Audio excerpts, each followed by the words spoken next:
welcome back to Trucking with Velox 18. We are on this one pick 3 drop, working our way back towards the house.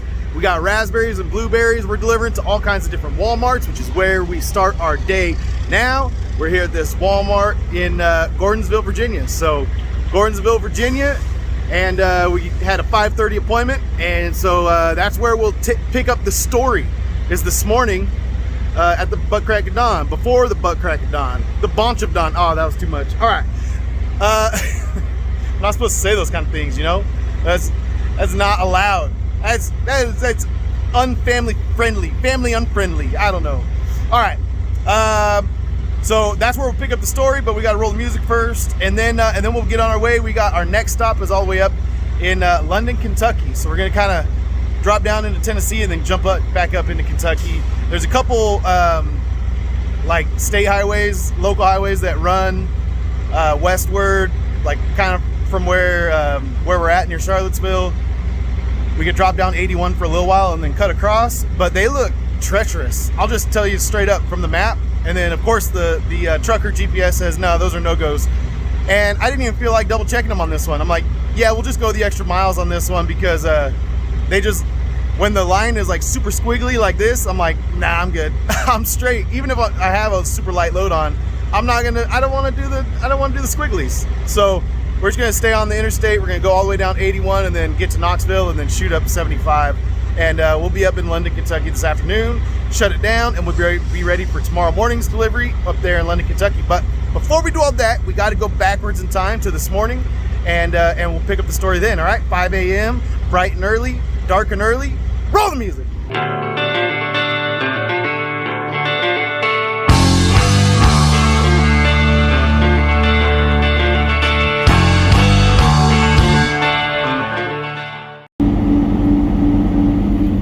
We're just weaving our way through this parking lot that we slept in. Gonna make sure we don't hit any shopping cart corrals or whatever these things are called. What are those called? Shopping cart corral? That sounds about right to me. Alright. We're right next door to the Walmart distribution center. We'll drive right over.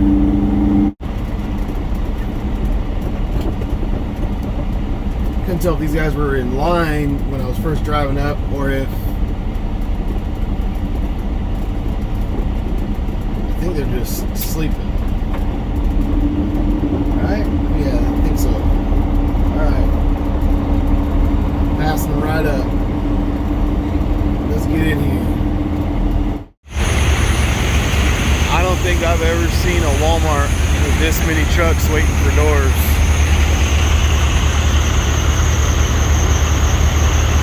I don't know.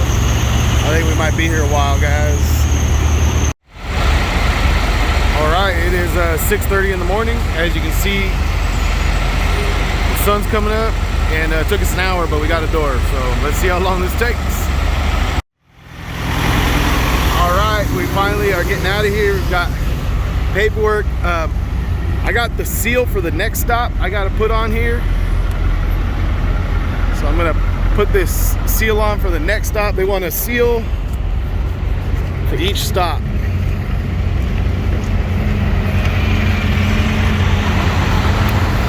I'm getting pretty good at doing that left-handed, aren't I? That's pretty slick right there. All right, let's get the heck out of here, man.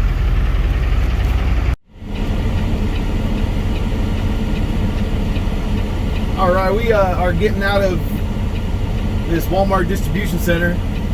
Now, a lot of these Walmart distribution centers that I've been to, seems like a common theme that they like to build them on highways, which is all, you know, fine and good on like truck traffic to get there, you know, like you can, but like at least you're not running through like weird neighborhoods or anything to get there. But trying to get out of them sometimes can be a little harrowing because you got 55-mile-an-hour traffic crossing by. You got to pull out in front of people or whatever. So, all right, we are going to keep on keeping on our way to London, Kentucky now, and we're going to grab Highway 64, which is right here, Interstate 64. We'll take it through Charlottesville and over to Interstate 81, and then we'll go down 81 all the way into Tennessee. Let's do it.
We stopped over here in Staunton, Virginia at the Love's with a McDonald's in it to try and get some food. And, well, I'll just be honest with you guys. I don't think I'll be stopping at this one again. This light just doesn't hold, doesn't stay green. So there's trucks backed up into both the Pilot and the Love's, because there's two truck stops that have to use this one exit road to get to the highway. And so yeah, I thought, oh, how convenient. A Love's with a McDonald's. I'm hungry. I'm gonna have an early lunch. I didn't have anything for breakfast. You know, I'll be able to. I stopped and got fuel last night, so we'll get in and out over here, but not so much. But anyway, so we're gonna continue down 81, and like I said, get into Tennessee, and shoot, I'll catch up with you guys once we get to Tennessee. All right, we ran into a little weather, because that's what we do over here on the other side of the country. One side of the country gets floods, and the other side of the country is in one of the worst droughts ever. That's just how we roll. I'm in the area that, you know, gets too much rain this time of year, so we're yeah, kind of funny. Talking to my friends in California, they're ready for summer to be over. It's miserable hot over there, and they're gonna put in like some serious they're gonna have to make some serious changes if they're gonna maintain you know, the quality of life on the West Coast. They're gonna have to do some serious borrowing water from the Mississippi or something like that. I read an article, and that's an actual, like, legitimate proposal to pump water from the Mississippi River all the way to California, or at least Vegas. But anyway, yeah, I don't know, man. Maybe they should stop, you know, building houses for, like, I mean, I don't know, just if the land can't support it, then why are we still building more and more houses? But then again, there's a housing shortage, so you got to build somewhere. But maybe people should just, you know, get the hint. It's like, hey, if you move to California, you might die of thirst. So maybe move to one of these other areas instead of California. I don't know. Just a thought, man. Just a thought from a California refugee out here living in the South. Oh, Tennessee, the volunteer state. I volunteered to move my butt to Tennessee, and guess what? I don't have to water my grass. It stays green on its own. All right. We're gonna keep on trucking through this little bit of rain we got. No big deal. I don't think any of this little line of storms that are coming this way, it's gonna intercept us a little bit, but I don't think we're gonna be in it for very long, and I don't think it's a substantial enough storm to merit this much airtime. So I'll catch up with you guys a little bit later on. I guess I shouldn't have talked crap about this rainstorm because it's coming down pretty good. From the previous times I've recorded these rainstorms, you guys can see better through the camera than I can. Attention please, all retarded drivers, right hand lane. All retarded drivers, right hand lane. Oh man.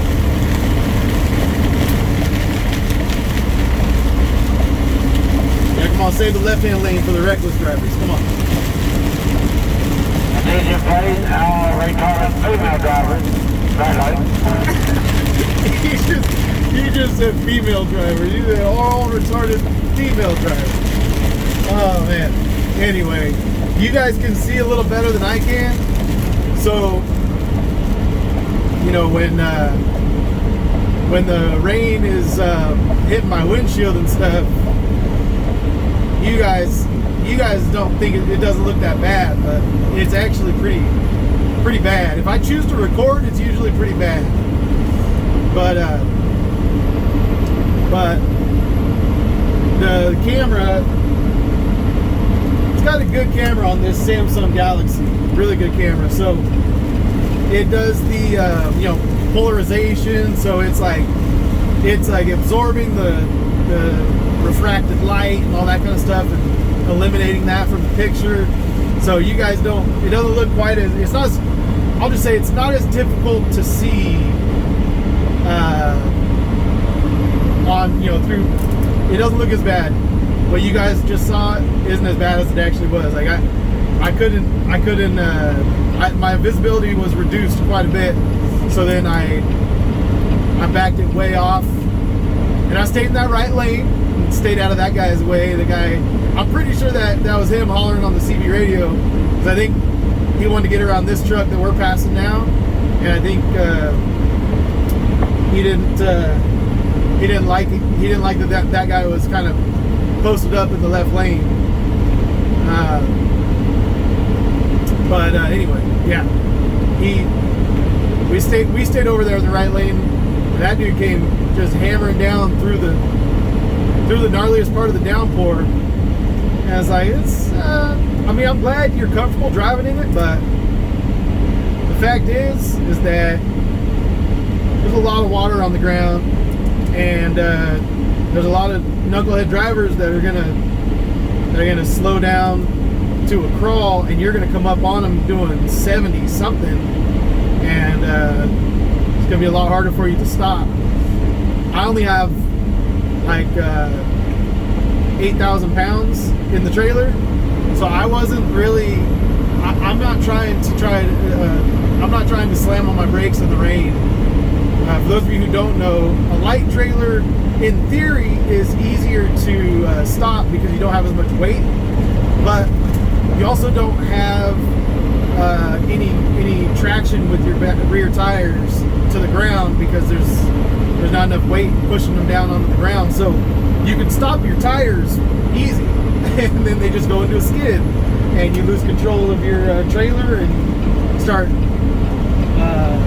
jackknifing and all that kind of stuff. So yeah, that's not really what I'm into, jackknifing the trailer in the rain. So I just backed it down, played it cool, waited, relaxed, and now it eased up and we're all good.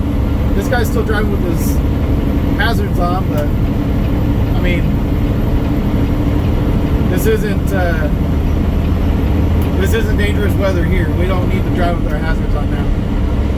Look at it, it's even sunny out. Most of the water hitting the windshield is from the road, the road spray. So, you know, no need to still drive 10 below the speed limit with your 4-ways on. Anyway, all right. Like I said, maybe I spoke too soon about it not being a very substantial storm. I went through a pretty good downpour right there, so that's all we were gonna do. Let's catch up with you guys when we get into Tennessee. All right, we just stopped over here at the rest area, and man, I really shouldn't have talked about this rain, because now I'm sitting here getting all wet.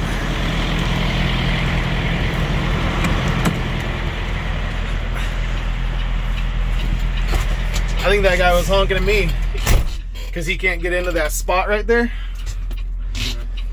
But hey man, you're gonna have to hold your horses, because there was not a single parking spot open.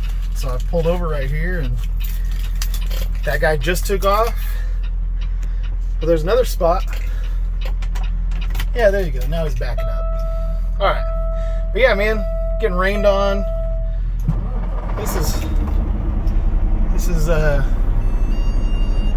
shouldn't have talked smack about the rain not being too bad, because it's been raining pretty hard on and off, and then, you know, sprinkling like this, and in between the harder stuff. So I don't know. That's what I get for talking smack. And my stinking map keeps trying to take me on Highway 11 West to the 58. And that might be a truck route, but it's not the way I want to go. Saves like 50 miles, but it only saves 11 minutes. Think about that. It's 50 miles shorter, but it only saves 11 minutes. And actually, the more recent ETA update, it only saves 8 minutes or 9 minutes. So imagine that. You're going 50 miles shorter, but it almost takes the same amount of time as just staying on the interstates. So I'm just gonna go the long route, stay on the interstates, and shoot, man, we'll just keep on trucking through this crappy weather. All right, coming up to the 40.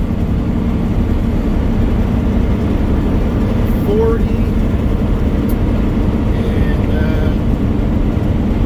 so yeah, we're about 35 miles from Knoxville, and we're not gonna get all the way into Knoxville. We're gonna skirt around it, but we'll skirt around it, head to the north, get up into Kentucky. Yeah, right here where the 81 kind of splits. Go west, you can go east. Take your pick. Take your pick. Asheville to the east. Knoxville to the west.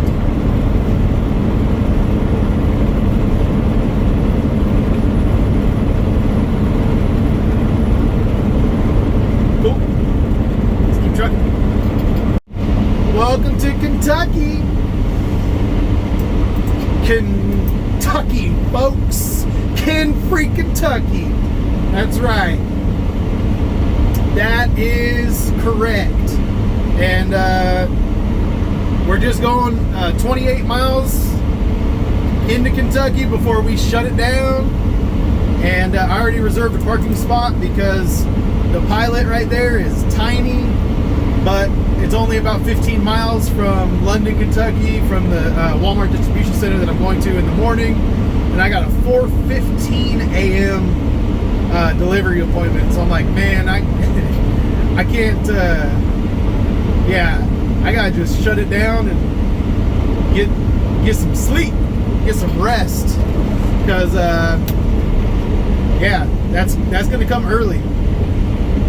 4:15 is gonna come very, very quickly. So anyway, I'm gonna stop here, 29 miles short, and use the potty, and then we'll keep on trucking, man. All right, we made it here. We got the reserved parking spot. and we're tucked in pretty good here. People have plenty of room to clear my bumper, hopefully, and this is where we're going to tug it in for the night, and then we're going to start at about 3:30 in the morning. So this is our stopping point for the night. We're in Corbin, Kentucky. Corbin, Kentucky, folks. But man, we made it. They got a place inside called Burrito Junction, so I'm gonna go in there and just take a look at it and see what it is, and see if I think it's any good. If it doesn't look good, I might go next door to the Huddle House and just get some good old American food over there. I don't know, we'll see. All right, I went in and had Burrito Junction. It wasn't bad. Kind of an imitation Chipotle. Not quite as good, but you know, it was food. That's good. It was edible. And not the worst thing I could have, you know, chicken burrito, a little rice, some black beans, some salsa, a little bit of sour cream. So, I don't know.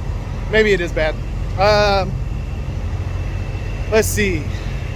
Oh yeah, I was just gonna say that we're signing off this video. I took a shower, I'm all cleaned up. The sun's out, but that don't matter. It's time to go night-night because we got a 3 a.m. wake-up call. So yeah, that's how we're gonna do it. Love you guys. Peace out. See you on the next load.